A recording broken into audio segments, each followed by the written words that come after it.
नमस्ते प्यारे विद्यार्थियों, आप सबको स्टडी मैथ यूट्यूब चैनल में आप सबका हार्दिक स्वागत है। अभिनंदन। मैं लेकर आया हूँ कक्षा 5 की गणित, जो बहुत ही आसान तरीके से। तो अपन पिछले वीडियो के अंदर प्रश्न वाली 3 गुणा भाग का 5वां प्रश्न पढ़ चुके हैं। आज अपन पढ़ने जा रहे हैं प्रश्न वाली 3 गुणा भाग का 6ठा प्रश्न पढ़ने जा रहे हैं। तो सबसे पहले अपन 6ठे प्रश्न को बहुत ही आसान तरीके से समझने का प्रयास करेंगे। जो बच्चा सबसे पहले प्रश्न को भली भांति समझ लेता है तो वही बच्चा आगे निकलता है और आगे उसको हल को करने में बहुत ही आसान तरीका मिलता है। तो चलिए अपन सबसे पहले प्रश्न को अच्छे से समझते हैं कि प्रश्न के अंदर क्या दिया हुआ है और क्या ज्ञात करना है आपको। तो चलिए आइए। तो एक कुर्सी का मूल्य आपको दे रखा है। कितना दे रखा है? 678 रुपए दे रखा है। मतलब कि जो एक कुर्सी है उस कुर्सी का मूल्य 678 रुपए दे रखा है। तो 296 कुर्सियों का मूल्य ज्ञात कीजिए। आपको जो कुर्सियां दे रखी है बहुत सारी, वो भी आपको संख्या दे रखी है कि कितनी कुर्सी है। तो उन कुर्सियों का मूल्य ज्ञात करना, एक का दिया हुआ तो कैसे ज्ञात करिए। चलिए आइए अपन हल की शुरुआत करते हैं बहुत ही आसान तरीके से। क्योंकि कक्षा 5 बोर्ड है और बोर्ड के अंदर अपन को बहुत ही अच्छे से लिखना है, बहुत ही विस्तार रूप से। क्योंकि शॉर्ट में कभी मत लिखना, क्योंकि आप इसका सीधा गुणा करके रख दोगे या आपको कोई बच्चे क्या कर सीधा, तो आपको जितने पूरे नंबर नहीं मिलेंगे। क्योंकि पूर्ण विस्तार से अपन को तरीके से अगले वाला एग्जामिनर देख के खुश हो जाए कि बच्चे ने कितना सुंदर लिखा है।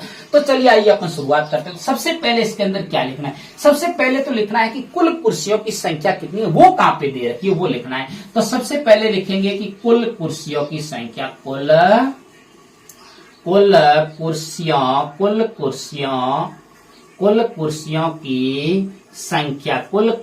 की संख्या। तो कुल कुर्सियों की संख्या कितनी दे रखी है वो सबसे पहले। अब बच्चों को यहीं पे भी कई बच्चों को समझ में नहीं आता है कि कुल कुर्सियां कौन सी है। कई बच्चे 778 लिख देते हैं और कोई बच्चे 296 लिखते हैं। अब इनमें से इनको ये भी पता नहीं है कि कुल जो कुर्सियों की संख्या कौन सी। तो ये तो साफ साफ लिखा हुआ कि मूल्य दे रखा है एक कुर्सी का और पीछे मात्रक भी लगा हुआ है कि रुपए।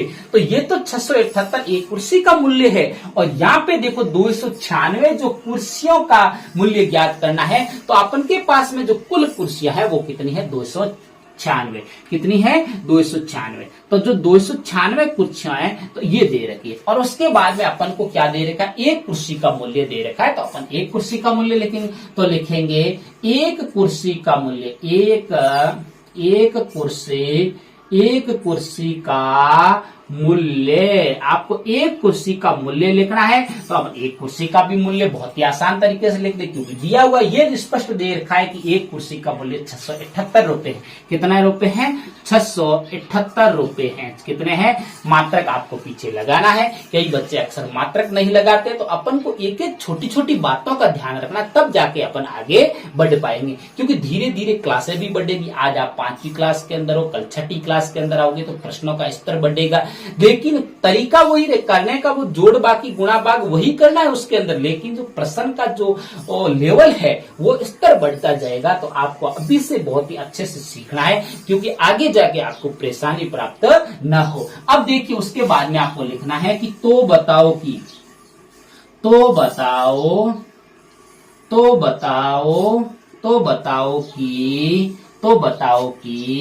296 कुर्सियों का मूल्य कितना होगा? 296 कुर्सियों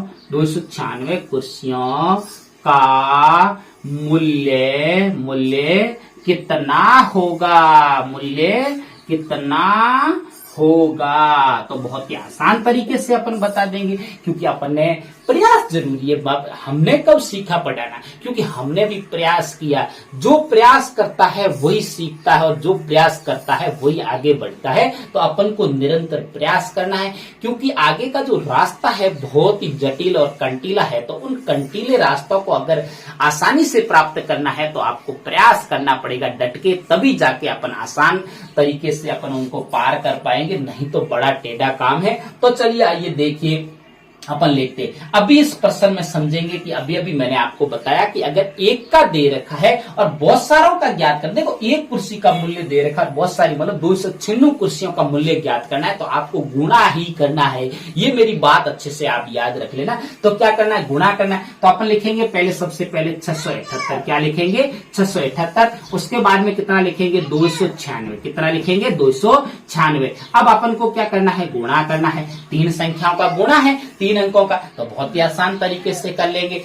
अब देखिए, तो सबसे पहले मैंने ये भी आपको बताया कि इकाई के अंक की तरफ से गुणा की शुरुआत की जाती है। तो चलिए अपन 6 का 8 से गुणा करना है तो 8 छंग कितना होता है, 48 होता है। कितना होता है?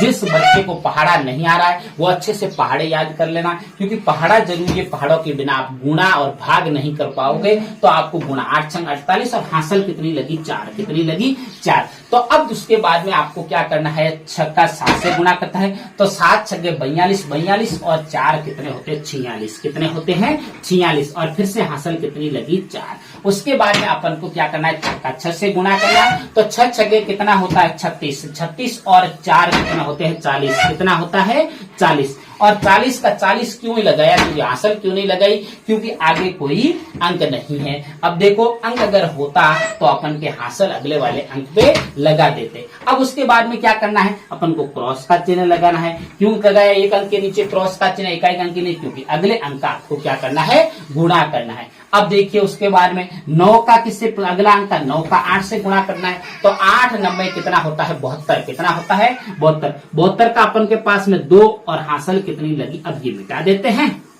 और अगली हासिल कितनी लगी 7, कितनी लगी 7। उसके बाद में अब क्या करना है अपन को, अब 9 का 7 से गुणा करना है तो 7 90 63 होता है, 63 और 7 कितना होता है 70, कितना होता है 70। और हासिल कितनी लगी 7, कितनी लगी 7। अब आपको पहाड़ा आना जरूरी है। अगर आपको पहाड़े नहीं आएंगे तो आप गुणा नहीं कर पाओगे। अब देखो 9, आप 9 का किससे गुणा करना है, 6 से गुणा करना है।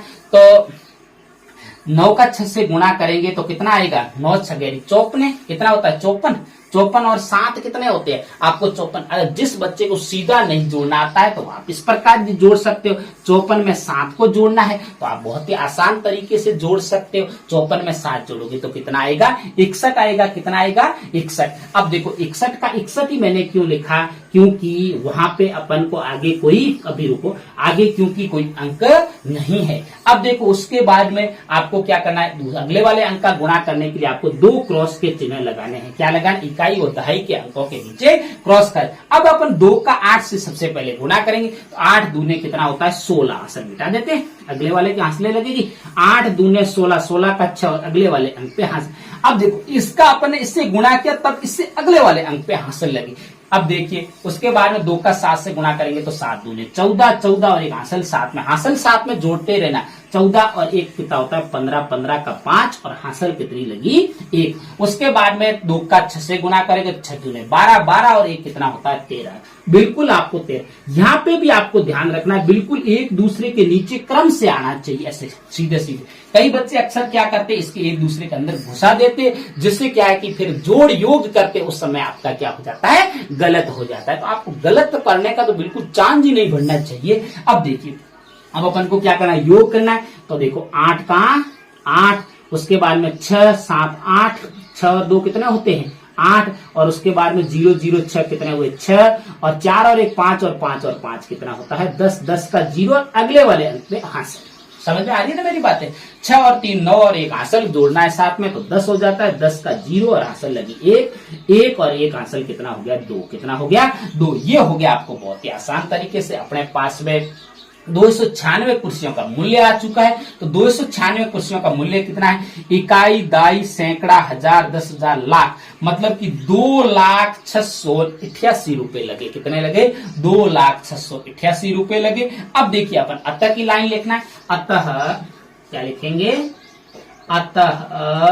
अतः कितनी कुर्सियों का मूल्य है, अतः 296, अतः 296 कुर्सियों, 296 कुर्सियों का, 296 कुर्सियों का मूल्य, कितना मूल्य है 2,06,88 रुपए है। 2,06,88। तो आप भी इसी प्रकार प्रयास करते रहना। जो बच्चा प्रयास करता है वही सीखता है। तो बार बार प्रयास करो, फिर बिना देख के प्रयास करो, जिससे आप बहुत ही आसान तरीके से सीख सको और कक्षा 5वीं बोर्ड में अच्छे अंक प्राप्त कर सको। तब तक मेरे स्टडी मैथ यूट्यूब चैनल पर आप बने रहे। नमस्ते।